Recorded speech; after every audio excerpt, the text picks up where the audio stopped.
Biskitki, Zakrent, Ostroda, Łopi. Nearly 600 blockades across the country. Farmers are once again protesting against the European Union's deadly climate policy. The demonstrators point out that the uncontrolled inflow of products from Russia is also a deadly threat to Polish agriculture. Codziennie. Every day, approximately 100 tons of cucumbers from Russia enter Poland through Belarus. For us, this is a dramatic situation. Perhaps this movement is even greater before the Easter holidays. From November last year until yesterday, 8,000 tons of cucumbers and tomatoes had entered Poland. The general strike has been going on since the beginning of February. During this time, the protesters met the government several times. However, the results of these talks are still not visible. Rząd nic nie robi. The government does nothing. It just promises various things, but no specifics. We have been protesting for a month with no improvement in sight. We will continue to protest. One of the two main demands of Polish farmers is a complete abandonment of the so-called Green Deal. That is the European Union plan, which, under the guise of fighting climate change, will lead to the collapse of agriculture throughout Europe. Climate scientists want to make some land fallow. That is, they want to create a situation where the landowner cannot cultivate his own land. Entering my property and dictating what to do with it, when to sow, when to plough, what work to do.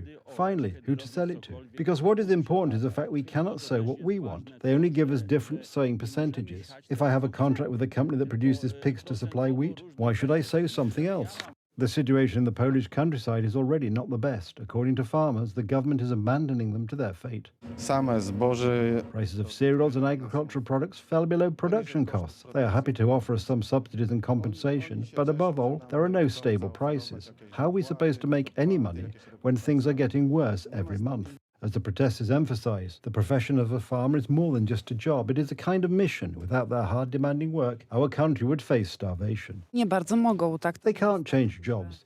It's not like I'm going to change my professional workplace. Farming is a tradition passed down from generation to generation. People are taught this way and want to continue it. The centre of all anti-agricultural climate ideas is Brussels. Therefore, farmers do not rule out that if their protests do not bring the expected results, they will go to the European Parliament. We should consider going to Brussels as farmers from Poland. Perhaps we will be able to persuade colleagues from other countries to stand in front of the European Parliament and express our dissatisfaction. Although the fight for a decent life for Polish farmers is difficult, the protesters emphasise that they are doing it for their loved ones. Tell me, where are you going with this tractor? Up there. Will this tractor get up there? Sure. At the protest in Gdansk, farmers did not forget about Deputy Minister Kołodziejczak, who emphasises how much he supports them and, at the same time, does nothing for them. They also celebrated his excellent historical knowledge, which he had recently boasted of. The Minister of Agriculture met farmers at the annual European Agricultural Forum in Jasionka, Rzeszów. Jesteśmy otwarci. We are open and I'm in favour of giving farmers room to breathe. Dali odetchnąć rolnikom. The government wanted the meeting to end with the signing of an agreement. The conversations continued until late in the evening. Trzeba mieć determinację i odwagę. You need to have determination and courage to firmly disagree with certain solutions, also in EU matters.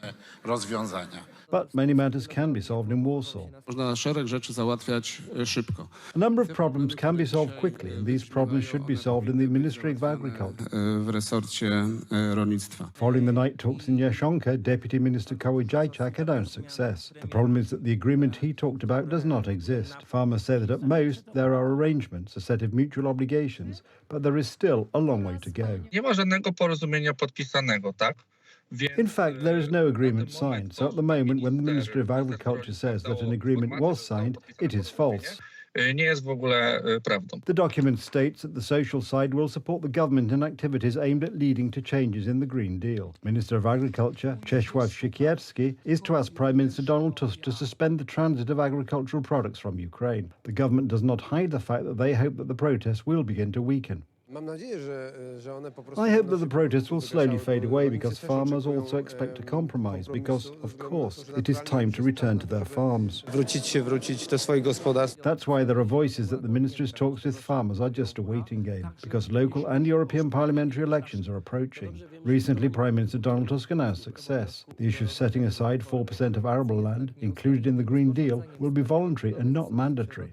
No prawda jest taka, że... Well, The truth is that they were supposed to be withdrawn for several weeks anyway, so he didn't do anything new for farmers. Więc nic nie załatwił nowego dla rolników. Donald Tusk gra na czas razem z ugrupowaniami. Donald Tusk is playing for time because during the elections, whatever he promises to farmers, he will not keep to. It's obvious. Samorządowy, potem do Europarlamentu. According to Prime Minister Donald Tusk, the protest is politicized and he blames Law and Justice for them. Nie udawajmy, że tego nie widzimy. Chcę uprzedzić, że ci, I want to warn you that those who take advantage of agricultural protests and will break the law in such a drastic way, of course, the state will not remain idle here. widzieliśmy, to oczywiście też państwo nie będzie tutaj bezczynne. Farmers know this well. On the 6th of March at a protest in Warsaw, they were treated exceptionally brutally by the police. Farmers' demands are unchanged, throwing out the Green Deal and suspending the import of agri-food products from Ukraine.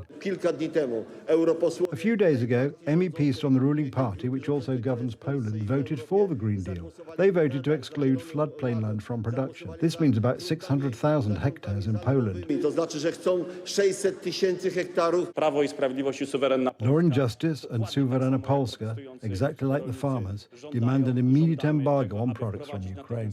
embargo. The talks between agricultural unions and the Minister of Agriculture indicate the will to reach an agreement. Agricultural solidarity emphasised in a special statement. Trade unions maintain that they will not give up to protests until their key demands are implemented. Meanwhile, on the morning of the 20th of March, the European Union agreed to introduce an emergency brake on imports of Ukrainian honey, oats, and other products on top of already agreed limits on poultry, eggs and sugar. The move is intended to reassure European farmers who are protesting over cheaper goods from the war-torn country, where producers are not bound by strict EU standards, flooding their markets. Negotiators reached a compromise deal in the early hours of Wednesday morning in talks over a 12-month extension to a European Union duty-free regime for Ukraine introduced after the Russian invasion. The provisional agreement allows caps on Ukrainian duty-free imports if they are judged to be distorting a member state's market. But it does not include limits on Ukraine's major exports of wheat and barley, and the restrictions are far less stringent than France and Poland had called for. The deal struck by European Parliament negotiators and member states represented by Belgium also did not include an extension of the length of time used to measure whether Ukrainian imports were distorting a member state's market. France had backed Polish calls to extend the 2022-2023 reference period for calculating import caps to 2021, before the invasion and when Ukrainian exports to the European Union were much lower. That would have cost Ukraine €1.2 billion in lost revenue, according to European Commission figures. Jest przygotowany i gotowy It is ready and will be submitted in the coming days. w najbliższych dniach. The motion to bring the President of the National Bank of Poland before the State Tribunal is several dozen pages long, but no one wants to reveal the details. Which decision of President Glapiński was so bad that he wants to take him to the State Tribunal? At least one. You'll see for yourself. A decision can be expected in the coming hours. I don't want to anticipate it. I know that the motion is ready. MPs are signing or have put their signatures under it because it requires an appropriate number, so it is ready to be submitted at any time. The second term of office of Adam Glapiński as National Bank Governor ends in 2028. The second term of office of Adam Glapiński as National Bank Governor ends in 2028. Immediately following Glapiński's re-election as the head of the NBP, Donald Tusk announced an attack on the president of an independent institution, the central bank. Adam Glapiński is illegal. Just take him out of the National Bank of Poland and I will do it. I guarantee it. There will be no need for a law. Indeed, according to the law, President Glapiński cannot be removed. Perhaps this is where the idea of the State Tribunal came from. They'll do that in order to remove Adam Glapiński from power and drag Poland by force into this currency corridor, and therefore to the Eurozone. As a consequence, this may be Donald Tusk's hidden plan. In the event of an attack on the head of the National Bank of Poland, the 13th of December coalition is united. The National Bank Governor is against introducing the euro in Poland, and his signature is necessary for our currency to enter the European exchange rate mechanism. This is why the ruling party wants to get rid of Adam Glapiński. In the case of the central bank governor, the ruling coalition's opinion is firm. A unique pest that should not perform this function. Such a man cannot be responsible for monetary policy. Such a man gives no guarantee of cooperation with the government. President Duda warns that attacking the national bank governor might have adverse results for the Polish economy. Apeluję o zachowanie... I appeal for common sense because Poland's financial stability and financial position on international markets are absolutely of paramount importance if we want to implement an effective economic growth policy. Absolutnie pierwszorzędne. Support for Governor Glapiński is guaranteed by the head of the European Central Bank. The statute of the European System of Central Banks and of the European Central Bank, in order to guarantee the independence of central bank governors, provides protection in the event that the same were to decide to impeach you. The arguments of the ruling coalition are often absurd. Someone has to be responsible for this gigantic inflation. And wasn't this inflation caused by the war and the pandemic? And you can answer what the war and the pandemic have to do with the price of coal and the price of energy produced by photovoltaic panels. I think absolutely not. I think that only the policy of the National Bank of Poland led to such gigantic inflation. Minister Wieczorek clearly forgot that at the time inflation was very high all over the world. But President Glapiński was not responsible for inflation in the United States or Spain.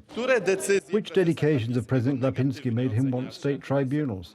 The Minister of Finance cannot be involved in the MBP conflict. Coalition partners are more talkative. Wpływaniem na kurs. Influencing the exchange rate of the zloty and deliberately weakening it at certain moments, participating in the process of printing money, because the MBP was nothing else other than purchasing bonds issued by the government, he should explain himself. On się powinien z tego wytłumaczyć. Tego typu zjawiska są praktykowane. Such phenomena are practiced all over the world, from the United States to Europe and Asia. So in crisis situations, the National Bank of Poland used mechanisms used in civilized developed economies to stabilize the economy. Gospodarkach, żeby stabilizować gospodarkę właśnie. So experts say, but Poland 2050 politicians have their own opinions. The key issue is the ban of financing the budget deficit by the National Bank of Poland, which actually happened. The provision referred to by these critics only says that the government is prohibited from adopting a budget with a deficit that is to be covered by the National Bank of Poland. The norm is addressed to the government or the parliament. The National Bank of Poland has absolutely nothing to do with this. Currently, those in power accuse Professor Adam Glapiński of acting in accordance with the interests of the Law and Justice Party and not the good of Poland. However, the actions of the current head of the National Bank of Poland are praised by global markets. Republican presidential candidate Donald Trump reiterated that the United States would only help protect NATO members from a future attack by Russia if its European members spent more on defence. In an interview with Great Britain's right-leaning GB News, Trump repeated remarks that triggered an uproar both at home and abroad last month.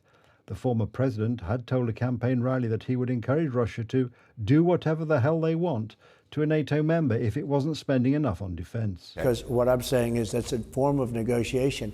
Why should we guard these countries that have a lot of money, and the United States was paying for most of NATO?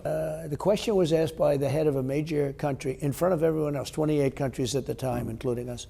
They said, so if we don't pay our bills, are you going to protect us from Russia? I said, you mean you're delinquent? You're not paying the bills? Yes. Nope, I'm not going to pay you. We're not going to do it. We're not going to defend you. If you're not paying your bills, we're not going to defend you. It's very simple. The United States should pay its fair share, not everybody else's fair share. No, fair enough. I believe the United States was paying 90% of NATO, the cost of NATO. It could be 100%. Yep. It was the most unfair thing. If they play fair, if they start to play fair, America's there. Yes, 100%, 100%. Thank you. Trump has frequently taken aim at the failure of many NATO's 32 members to meet a defence spending target of at least 2% of gross domestic product. The US military forms the core of the alliance's military power. NATO estimates have shown that only 11 members are spending at the target level.